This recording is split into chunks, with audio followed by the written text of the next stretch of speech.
Halo, perkenalkan saya Grace Verina Barutampu Bolon dari kelas 12 MIPA 2 nomor absen 10. Kali ini saya akan menjelaskan tentang transaksi perusahaan dagang. Transaksi perusahaan dagang adalah suatu aktivitas perusahaan yang menimbulkan perubahan terhadap posisi harta keuangan perusahaan.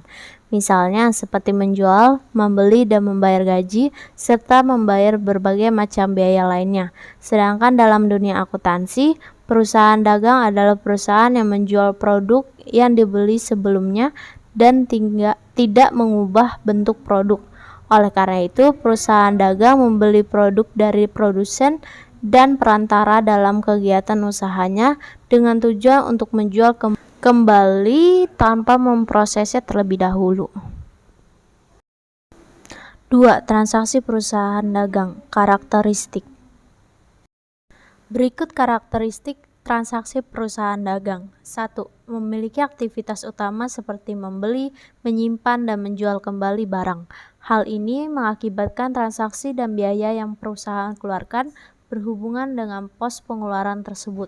Kedua, perusahaan tidak memproduksi barang yang mereka jual. Ketiga, transaksi ini menghasilkan keuntungan dari penjualan dikurangi biaya akuisisi dan operasional. Keempat, bentuk transaksi yang perusahaan lakukan adalah membeli dan menjual produk tanpa melalui proses pengolahan apapun. Kelima, kegiatan akuntansi atau pembukuan pada perusahaan ini menggunakan akun persediaan. Hal ini memungkinkan perhitungan biaya produksi dan laporan laba rugi dalam satu atau beberapa langkah. 3. Transaksi perusahaan dagang. Jenis-jenis transaksi. Transaksi adalah kegiatan kolektif yang setiap orang lakukan, termasuk pengusaha dan bisnis. Jenis-jenis transaksi perusahaan dagang yang perlu Anda ketahui adalah 1. Pembelian barang dagang. Transaksi dalam pembelian barang dagang adalah kegiatan pembelian dari pihak lain, baik dari perusahaan, perorangan maupun toko. Pembelian barang terbagi menjadi dua bagian, yaitu pembelian barang secara tunai dan pembelian barang secara kredit. 2. Retur pembelian pada transaksi perusahaan dagang. Jika perusahaan dagang membeli suatu barang dan menemukan bahwa barang yang mereka beli rusak atau tidak sesuai pesanan, perusahaan akan mengembalikan barang tersebut. Pembeli berhak mengembalikan barang yang rusak pada penjual. Dalam hal ini, jika pembelian kembali adalah tunai, penjual akan mengembalikan pembeli secara tunai. Sebaliknya, jika pembelian berlangsung secara kredit, pembelian akan mengeluarkan nota debit sebagai bukti pengurangan utang. Ketiga, penjualan barang dagang. Transaksi ini merupakan penjualan barang yang dapat berlangsung secara tunai maupun kredit. Penjualan tunai tercatat dengan mendebit dari akun kas dan mengkredit ke akun penjualan. Namun, penjualan kredit tercatat dengan mendebit piutang usaha pengiriman dan jasa dan mengkredit akun penjualan. 4. Retur penjualan dan penurunan harga. Pengurangan harga dan diskon selama transaksi perusahaan dagang adalah transaksi yang terjadi karena pengembalian barang yang rusak atau barang yang tidak sesuai dengan pesanan.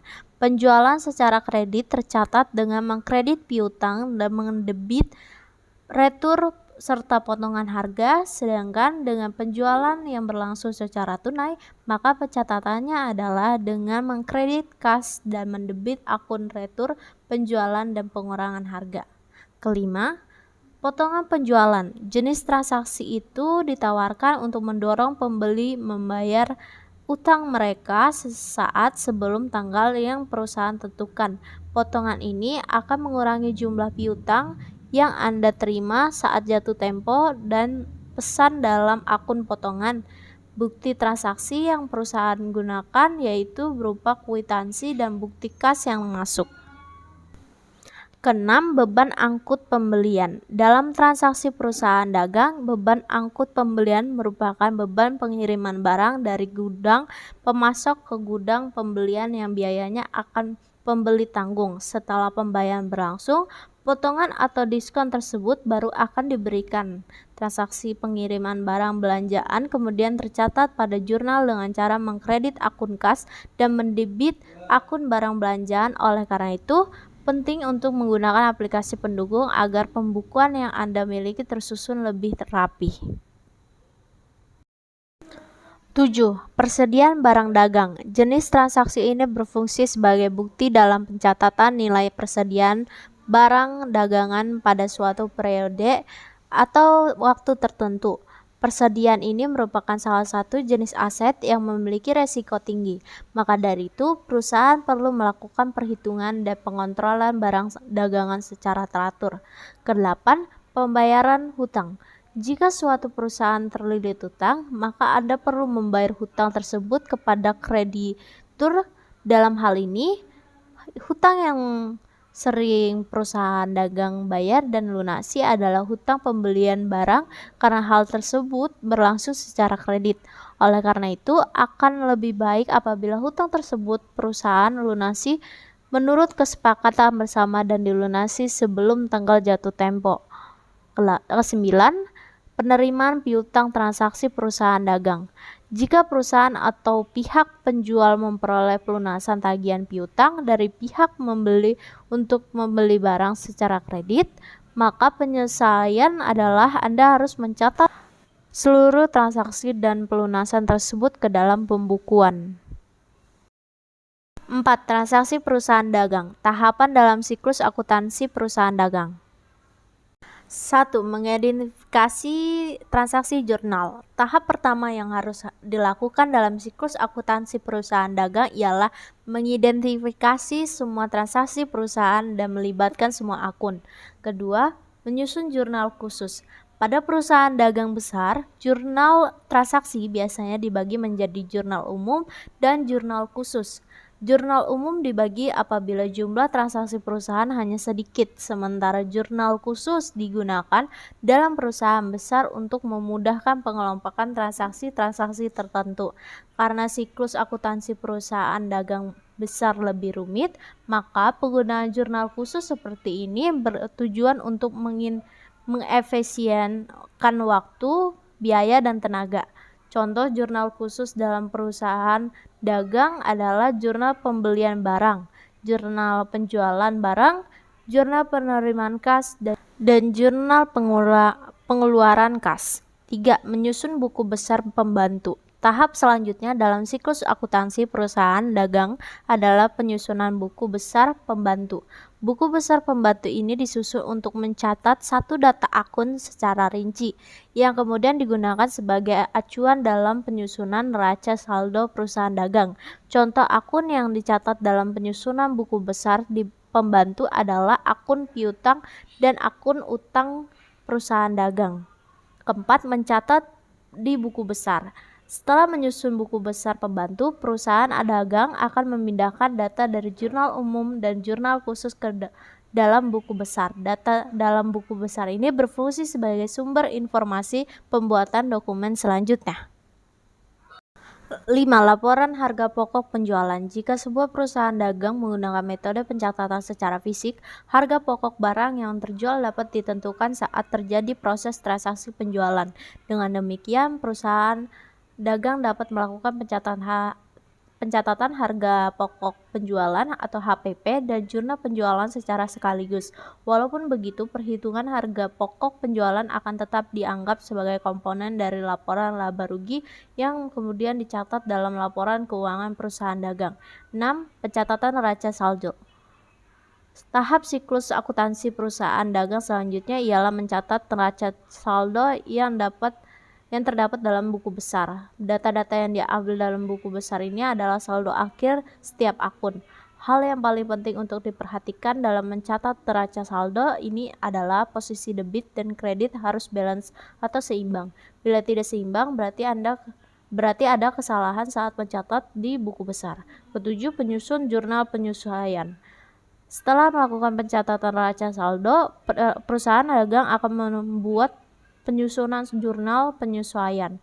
Jurnal penyesuaian dibuat bila ada transaksi yang mempengaruhi akun perusahaan dagang dan menimbulkan akun baru. Contoh transaksi yang mempengaruhi perusahaan dagang ini adalah sewa ruko yang sudah jatuh tempo. 8. Penyelesaian neraca saldo.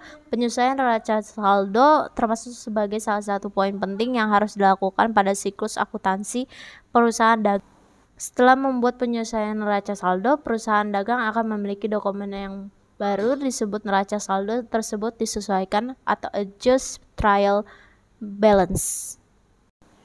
9. Laporan keuangan. Perusahaan dagangan kemudian akan membuat laporan keuangan untuk memudahkan pencarian informasi keuangan perusahaan, seperti modal perusahaan, keadaan harta perusahaan, dan utang perusahaan. Laporan keuangan ini dilakukan berdasarkan data dari neraca saldo setelah disesuaikan atau adjust trial balance. 10. Penyelesaian jurnal penutup. Kalau laporan keuangan sudah selesai disusun, perusahaan dagang akan melakukan penyusunan jurnal penutup dari akun-akun yang ada dalam laporan laba rugi, yaitu akun pendapat dan biaya. 11. Neraca saldo setelah penutupan. Perusahaan dagang kemudian akan melakukan penyesuaian antara jurnal penutup dan neraca saldo. Dalam hal ini, bila ada data akun-akun yang berubah, maka akan dilakukan pencatatan ulang akun-akun yang berubah tersebut.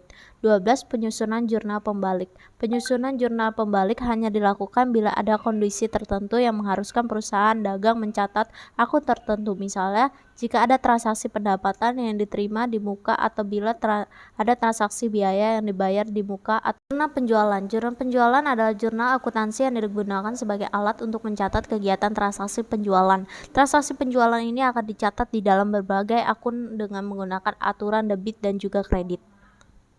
Jenis-jenis jurnal penjualan. 1. Jurnal penjualan tunai. 2.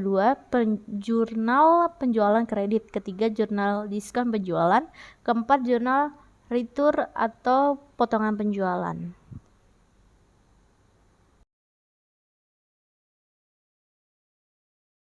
Jurnal pembelian. Jurnal pembelian adalah suatu catatan jurnal yang dimanfaatkan untuk mencatat berbagai transaksi pembelian. Sama seperti transaksi penjualan yang dicatat dengan menggunakan jurnal penjualan, maka pada transaksi pembelian pun dicatat dengan menggunakan jurnal pembelian.